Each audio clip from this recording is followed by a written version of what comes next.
night in the explosive passing game that wasn't necessarily there earlier, the last couple of weeks? I just, as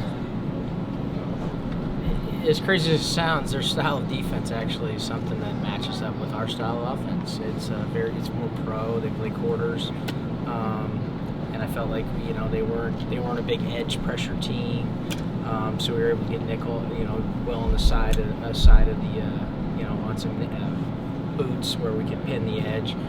But quite honestly, I think Will was more healthy this week too, and Will was able to move. Like, run Will all year because that toe has been a real problem. And tonight, this week, he felt better, and we were able to run him, and we were able to move the pocket and do some things, which is so important to this offense. And I think it helped him bottom time and allow two and those guys to get down the field and make some plays. What did you see from Barry on? Love him, man. He's a stud. And one thing is, he got here in August, or July, and he's a $165. That guy is going to put on 10, 15 pounds, and he is going to be a special football player.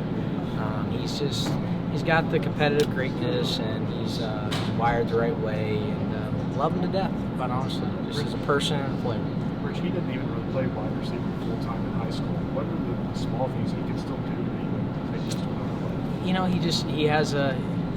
There's really some of the great receivers you run across, they don't have to practice things a lot to get it right. He's one of those guys you can literally show, hey, this is what Deshaun Jackson did on this player. This is how this guy did it. And he can go out, and go out and do it. His mental and football IQ is very high. He retains things well. He's a football player at heart. And so he's going to be a real special player for a long time. Would the 99-yard drive just tell you about your offense? What it can be. That's the best defensive football, or one of them. Definitely felt like it coming in.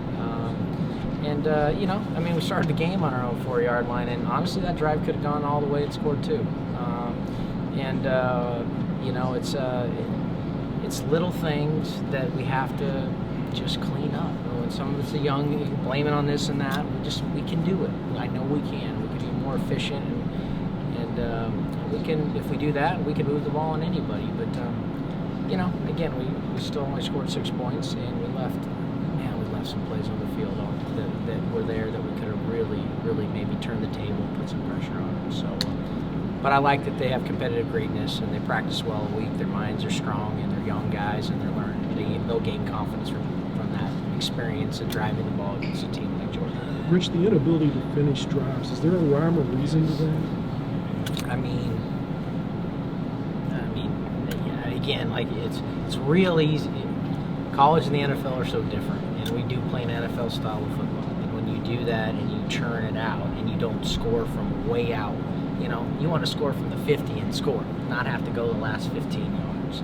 And when you get in those situations and you get down in the red zone, and it happened to Georgia against our defense, and I saw him getting a 1st and goal from the 10. That is the worst feeling as a play caller, because you get stuck and know that if you don't get something on 1st down, 3rd down is going to be really hard. And so, I can look at a lot of things, but in the end, the line will get better. They're young. Protection will get better. We can play better at quarterback, and we're going to get better and better with our playmakers getting into the football. And that will make a difference, and we'll score a whole lot more points. Rich, the last possession of the first half, you ran the ball twice. What was your thinking on that series? My thinking is we're trying to play complementary football. Those are decisions that I don't go rogue on that stuff. They're talked about in between series, how we're going to attack something. So, the coach and I, we kind of had a plan what we wanted to do, and the goal was to get 1 first down. And if we got that, not allow the defense to have to go back out there, and we would have been fine. But the reality of it is, we had 3rd and 4 or 3rd and 3, and a perfect play call, and Jatan was wide open for an 8-yard gain, and we just didn't make the play. Stoops talked about the challenges of motivating a team after a bad loss, going into a game against the #1 team in the country.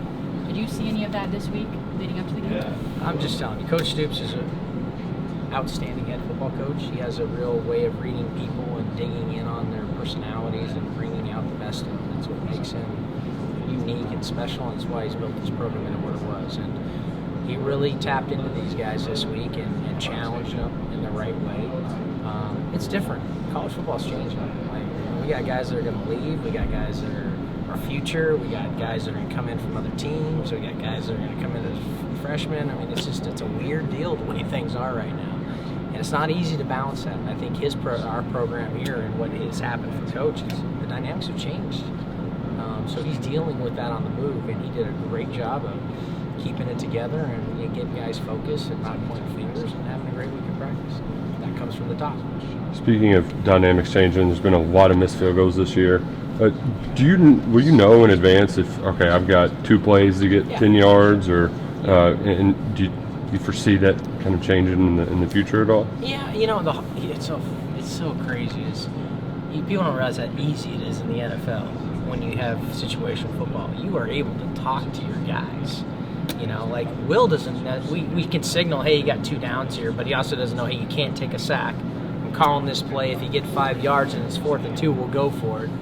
Like there's so many little things that happens, and you want to trust that, as a group we're making those decisions. The coach communicates that to me, and then, hey, Rich, once you run in here, and if you get it to 4th and 3, we'll go for it. And a team like Georgia, and a lot of teams in this conference, because there's some really good coaches on defense, but when you're in 3rd and 5 or less, your odds were much higher of having success. When you were in 3rd down and 6 or 7 or more, their blitz package, their pass rushers, their ability to play man and just jam you up, and they're pretty darn good. So we knew when you're calling it, you're always trying to get to just a little less so you can do it. I was trying to do that on the last touchdown, or the play we scored on. So that play works from 4th and 5 or less. It doesn't work from 4th and 7.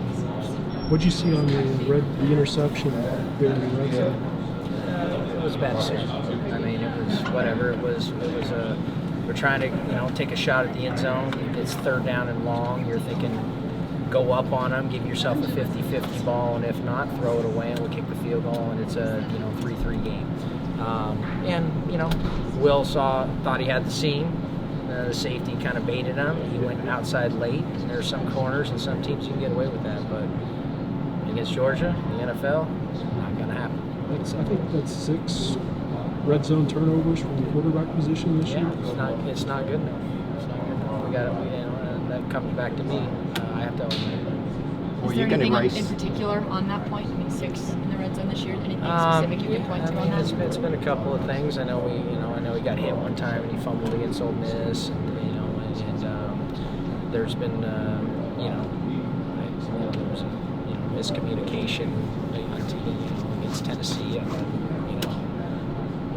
There's all kinds of things. I'm not going to point fingers at it. It's on all of us. Ultimately, it falls on me, and I'll own it always, and I'll take ownership for it. You can erase a lot of frustrations with a big performance next week. How aware are you of the intensity of the rivalry? I cannot wait. I'm excited. It means a lot.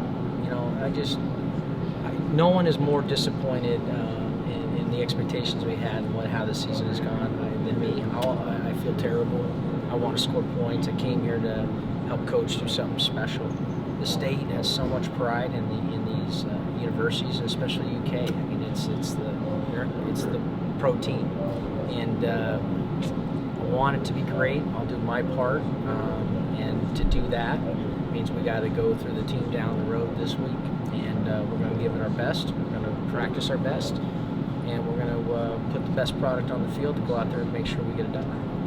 Rich, Will's basically only throwing to redshirt freshmen at this point in the season because guys are out or whatever. What does that say about what the potential is to build on this, even though it hasn't been? I could not be excited, man. I mean, some of these potential kids that are going to come in here and play that aren't even in the program, the guys that are here, those 2 tight ends are so darn good. Dingle and Caddis are ballers, man, and they showed some grit tonight, man. They're good football players, and those 2 dynamic wideouts plus some of the other young guys. I couldn't be more excited for the future because it's just got some 18 and 19-year-old out there that are getting a ton of experience, and their best days are ahead of them, and that excites me. Last one, guys. I got anything?